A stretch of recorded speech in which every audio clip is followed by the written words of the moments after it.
Hello friends, સ્વાગત છે તમારું મારી યુટ્યુબ ચેનલ LLB ગુજરાતી મીડિયમમાં.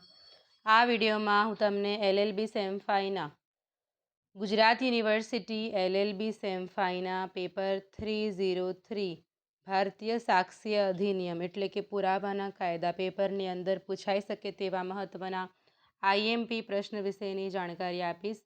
પ્રશ્ન છે, મરણોન્મુખ નિવેદન એટલે શું? તેનો પુરાવાકીય મૂલ્ય, ઉદાહરણ અને કેસ લો સાથે સમજાવો. સૌથી પહેલાં જોઈ લઈએ જવાબમાં કે મરણોન્મુખ નિવેદન એટલે શું. ગુજરાતીમાં મરણોન્મુખ નિવેદન શબ્દ છે, જ્યારે ઇંગ્લિશમાં ડેથ બેડ સ્ટેટમેન્ટ તરીકે ઓળખાય છે. ડેથ બેડ એટલે કે મરણ પથારી ઉપર જે નિવેદન એટલે જે સ્ટેટમેન્ટ આપવામાં આવે છે તેને મરણોન્મુખ નિવેદન કહેવામાં આવે છે. મરણોન્મુખ નિવેદન એ ગુજરી રહેલ વ્યક્તિનું પોતાના મૃત્યુના કારણ અથવા વ્યવહારના જે સંજોગો હેઠળ તેનું મૃત્યુ થવાનું છે તે સંબંધી નિવેદન છે. એક પ્રકારનું સ્ટેટમેન્ટ છે જેમાં જે વ્યક્તિ મરણ પથારી ઉપર છે તે પોતાના મૃત્યુનું કારણ બતાવે છે અને કયા સંજોગોમાં તેનું મૃત્યુ થયું તે અંગેનું સ્ટેટમેન્ટ નિવેદન આપે છે. મરણોન્મુખ નિવેદન કરનાર વ્યક્તિ જો જીવી જાય તો મરણોન્મુખ નિવેદન તરીકે તેનું નિવેદન અસ્વીકાર્ય છે. એટલે કે જો વ્યક્તિ મરણ પથારી ઉપર હોય અને સ્ટેટમેન્ટ આપ્યા પછી નક્કી જ હોય કે તે મરી જવાનો છે, તે મૃત્યુ પામવાનો છે, તો જ તેનું નિવેદન જે છે એ પુરાવા તરીકે કોર્ટમાં સ્વીકાર્ય થાય. જો તે વ્યક્તિનું મૃત્યુ ના થાય અને તે જીવી જાય તો તેના મરણોન્મુખ નિવેદન તે કહેવાતું નથી અને તેનું પુરાવા તરીકે સ્વીકાર્ય નથી તે કોર્ટમાં. જ્યારે નિવેદન નોંધનાર સબ ઇન્સ્પેક્ટર કે મેજિસ્ટ્રેટ ગુજરનારની ભાષા જાણતા ન હોય પરંતુ સમજતા હોય તો તેમણે નિવેદન અંગ્રેજીમાં નોંધવું જોઈએ. એટલે કે જો ગુજરનાર વ્યક્તિની ભાષા કંઈક અલગ હોય અને એની ભાષા જે નિવેદન નોંધવા બેસ્યા છે ઇન્સ્પેક્ટર તે સમજતા હોય, જાણતા હોય, પરંતુ તે કંઈ અલગ ભાષા હોય તો તે સામાન્ય રીતે નિવેદન જે છે એ અંગ્રેજી ભાષામાં નોંધી શકે છે. એક મન અને બીજા મન વચ્ચે વિચાર શક્તિ વિકસિત થાય એવી સંવાહનની કોઈ પણ પદ્ધતિ. એટલે સંવાહન એટલે એમની વચ્ચે જે કમ્યુનિકેશન, કન્વર્ઝેશન થાય છે, એ વાતચીત જે થાય છે એ વાતચીત સમજી શકાય તેવી પદ્ધતિ હોય. હાથ દબાવવા, માથું હલાવવું અથવા આંખથી જોવું, ઇશારો કરવો વગેરે સ્વીકારી શકાય છે. જો ગંભીર રીતે ઈજા પામેલ વ્યક્તિ હોય મરણ પથારી ઉપર અને તે બોલી શકવાને અસમર્થ હોય, બોલી શકવા સમર્થ ના હોય તો તેવી વ્યક્તિના હાવભાવ, તેમના માથું હલાવવું, આંખના ઇશારા વગેરે પણ નિવેદનની અંદર સ્વીકાર્ય હોય છે. ઉદાહરણ તરીકે, એક સ્ત્રીએ સબ ઇન્સ્પેક્ટરને પૂછેલા પ્રશ્નોના જવાબમાં કેટલાક હાવભાવ વ્યક્ત કર્યા હતા. એટલે કે મોંથી બોલ્યા નહોતા પણ હાવભાવ વ્યક્ત કર્યા હતા, જેનાથી સબ ઇન્સ્પેક્ટરને અનુમાન થયું કે તેણીના પોતાના પતિ ઉપર ગુનાનો આક્ષેપ કરતી હતી. તે એમ ઠરાવવામાં આવ્યું હતું કે આ હાવભાવો પુરાવામાં સ્વીકાર્ય હતા. એટલે કે પુરાવામાં મરણોન્મુખ નિવેદનમાં હાવભાવ પણ પુરાવા તરીકે નિવેદનની અંદર સ્વીકાર્ય છે. હાવભાવ સંબંધી સાક્ષીઓના અભિપ્રાય સ્વીકાર્ય નથી. એટલે કે સાક્ષીઓ જે હોય એમના અભિપ્રાય અહીંયા સ્વીકાર્ય નથી. કેમ કે એ જે વ્યક્તિ જે ગુજરી રહેલ છે તેના હાવભાવ જે છે એનું અર્થઘટન કરવાનું કામ અદાલતનું હોય છે, કોર્ટનું હોય છે. સાક્ષીઓ એના બીજા મતલબ કાઢી શકે છે, એનું કંઈક બીજો અલગ મતલબ એની અંદર કાઢી શકે છે. તો અહીંયા હાવભાવ સંબંધી સાક્ષીઓના અભિપ્રાય જે છે, ઓપિનિયન છે, સ્વીકાર્ય નથી. મરણ પથારી પર જે ગુજરી રહેલ વ્યક્તિ છે તેના હાવભાવનું અર્થઘટન કરવાનું એટલે એનું સમજવાનું, એની અંદર રહેલો મતલબ, એનો અર્થ સમજવાનું કામ અદાલતનું હોય છે. સાક્ષીઓ તેના સંબંધી અભિપ્રાય આપી શકતા નથી અને સાક્ષીઓના અભિપ્રાય જે છે એ પુરાવો નથી. મરણોન્મુખ નિવેદન જે છે એ સોગંદ ઉપર આપવામાં આવતું નથી. એટલે અહીંયા અદાલતની જેમ કોઈ પણ પવિત્ર પુસ્તક ઉપર હાથ મૂકીને સોગંદ લેવામાં આવતી નથી. સોગંદ વગર જ મરણોન્મુખ નિવેદનને પુરાવા તરીકે સ્વીકારી લેવામાં આવે છે. તેની કોઈ ઉલટ તપાસ પણ ક્રોસ એક્ઝામિન પણ થઈ શકતી નથી. મરણોન્મુખ નિવેદન સ્વીકારવા પાછળના કારણો.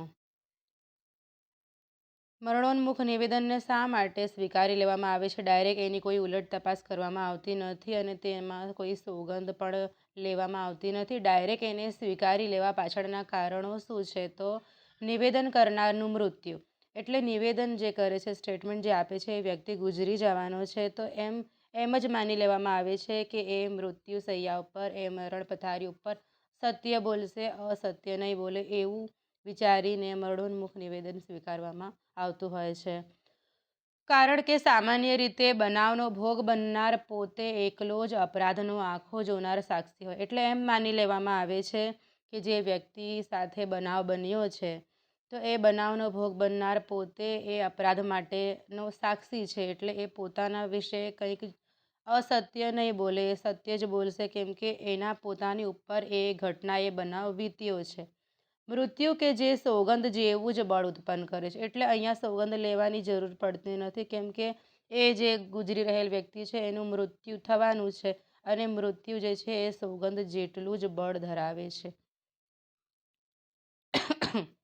તે ચરમસીમાએ કરવામાં આવેલ નિવેદન છે. ચરમસીમાએ એટલા માટે કહેવામાં આવે છે કેમ કે મરણોન્મુખ નિવેદનની અંદર જે વ્યક્તિ છે એનું મૃત્યુ થવાનું છે અને એટલા માટે એ મૃત્યુના સમયે જે નિવેદન આપે છે, તેથી તે ચરમસીમાએ કરવામાં આવેલ નિવેદન ગણાય છે. જ્યારે પક્ષકાર મૃત્યુ પામવાની અણી પર હોય અને જગતની તમામ આશા નષ્ટ થઈ ગઈ હોય, અસત્યનો હેતુ સુસુપ્ત હોય, એટલે અસત્યનો કોઈ હેતુ રહેતો જ નથી એમાં, ખૂબ જ સમર્થ વિચારોથી પ્રેરાયેલું મન સત્ય બોલવાને ઉત્સુક હોય, આ પરિસ્થિતિને અદાલત વિધેયાત્મક સોગંદ આપવાથી ઉત્પન્ન થતી પવિત્ર અને ગંભીર પરિસ્થિતિ જેવી જ ગણે છે. એટલે સોગંદ આપવાથી જેવી ગંભીર અને પવિત્ર પરિસ્થિતિ ઉત્પન્ન થાય છે, એવી જ પરિસ્થિતિ જ્યારે મરણોન્મુખ નિવેદનમાં જ્યારે મૃત્યુ પામનાર વ્યક્તિ નિવેદન આપે છે, એને પણ એટલી જ ગંભીર પરિસ્થિતિ ગણવામાં આવતી હોય છે. એટલા માટે મરણોન્મુખ નિવેદનને પુરાવા તરીકે માન્યતા આપવામાં આવી છે, સ્વીકારવામાં આવતો હોય છે. મરણોન્મુખ નિવેદન પુરવાર કરવાની રીત, એટલે એને સાબિત કરવાની રીત. તો નિવેદન જે છે એ મૌખિક હોઈ શકે અને લેખિત પણ હોઈ શકે, ઈશારા દ્વારા, હાવભાવ દ્વારા પણ હોઈ શકે છે. અને આ યોગ્ય રીતે પુરવાર થવા જ જોઈએ. એનો અર્થ એમ થાય છે કે મરણોન્મુખ નિવેદનમાં મૃત્યુ થવાના કારણો અને પૂરેપૂરી હકીકત એ નિવેદનની અંદર આવેલી હોવી જોઈએ અને એ નિવેદન પુરવાર કરતા અન્ય પુરાવા પણ એના સમર્થનમાં હોવા જોઈએ.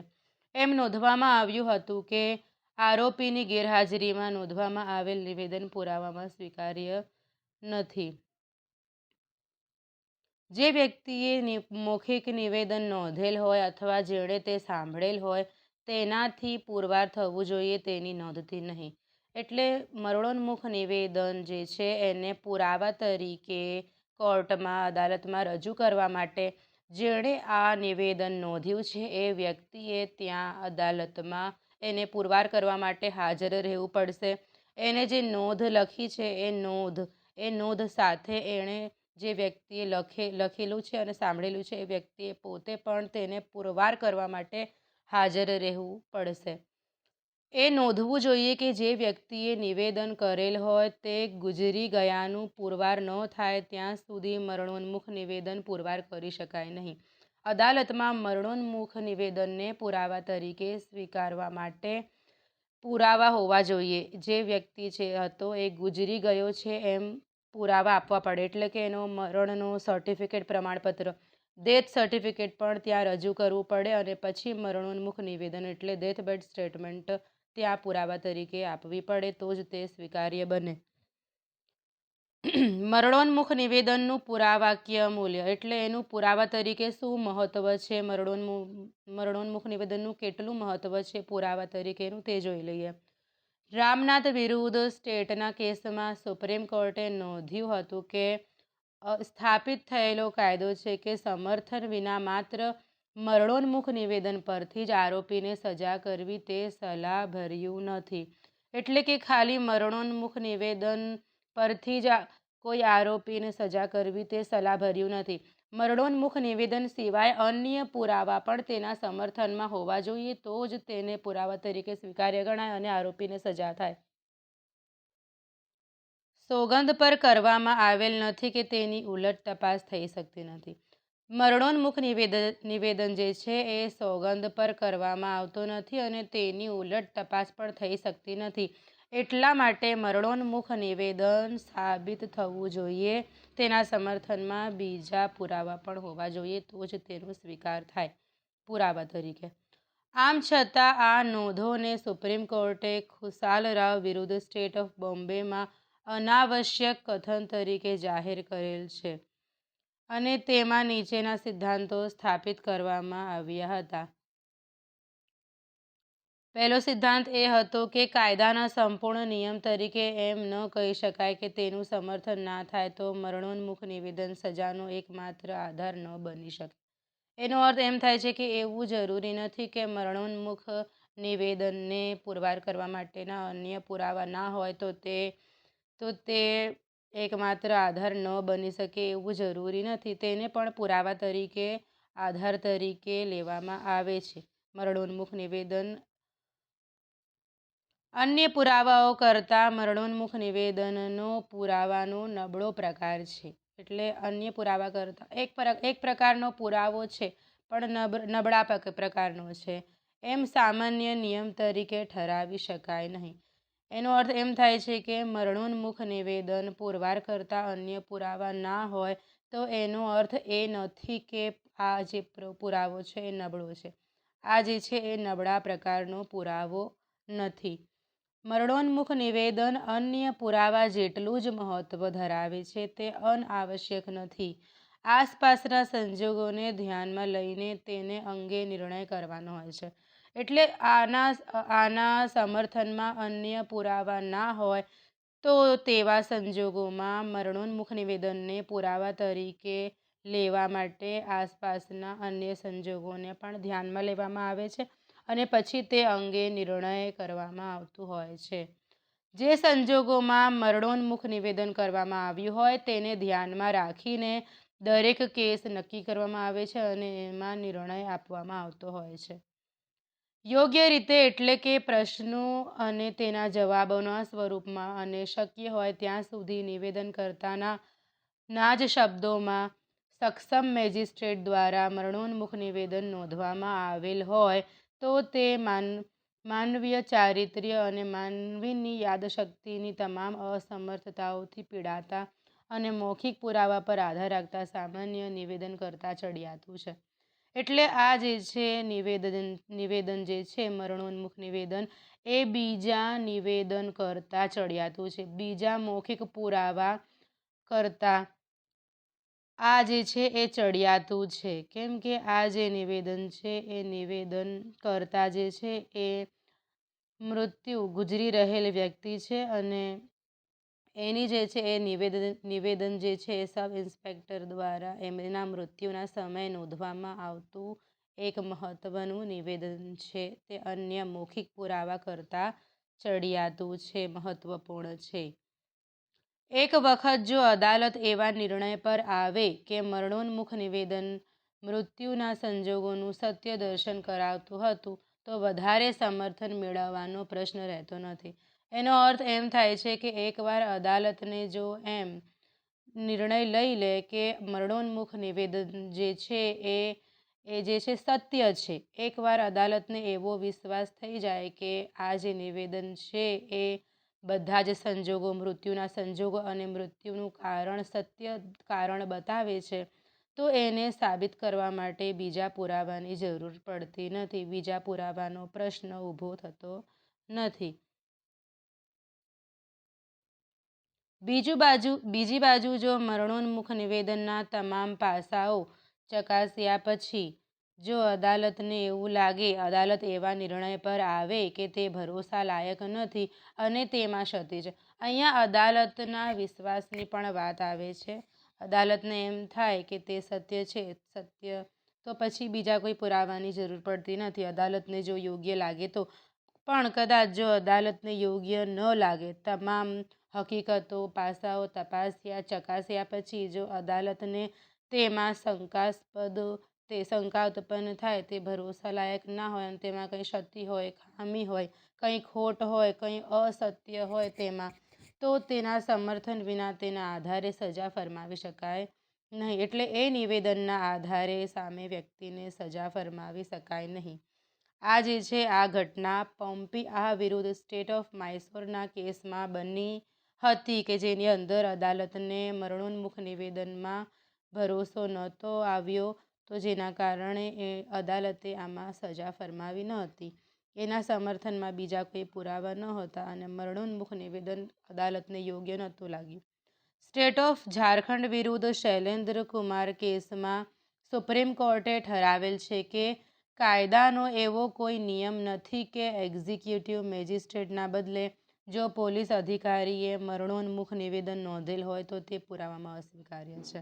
એટલે કે આપણે આગળ જોઈ ગયા હતા કે કબૂલાત જે છે એ મેજિસ્ટ્રેટ સમક્ષ સ્વીકાર્ય છે, પોલીસ અધિકારી સમક્ષ કરી હોય તો તે સ્વીકાર્ય નથી પુરાવામાં. પણ મરણોન્મુખ નિવેદન જે છે પોલીસ અધિકારી કે અન્ય કોઈ સત્તાધિકારી સમક્ષ કરવામાં આવ્યું હોય, નોંધવામાં આવ્યું હોય, મેજિસ્ટ્રેટના બદલે અન્ય સત્તાધિકારી કે પોલીસ અધિકારી સમક્ષ કરવામાં આવ્યું હોય તો પણ તે પુરાવામાં સ્વીકાર્ય છે, અસ્વીકાર્ય નથી. આશા રાખું છું તમને આ જે ટોપિક છે મરણોન્મુખ નિવેદન, આ ટોપિક જે સમજાઈ ગયું હશે. આ જે ટોપિક છે મહત્વનો આઈએમપી ટોપિક છે, મોટા ભાગની LLB સેમ5ની પરીક્ષાની અંદર પૂછાતો હોય છે. ગુજરાત યુનિવર્સિટી ઉપરાંત ઉત્તર ગુજરાત યુનિવર્સિટી, દક્ષિણ ગુજરાત યુનિવર્સિટી, નરસિંહ મહેતા યુનિવર્સિટી અને સૌરાષ્ટ્ર યુનિવર્સિટીની LLB સેમ5ની પરીક્ષાની અંદર પૂછાતો આઈએમપી પ્રશ્ન છે. જો તમને આ વિડીયો ગમ્યો હોય તો વિડીયોને લાઇક કરજો, શેર કરજો, કોમેન્ટ કરજો અને મારા યુટ્યુબ ચેનલ LLB ગુજરાતી મીડિયમને સબસ્ક્રાઈબ કરજો. Thank you for watching. Bye by.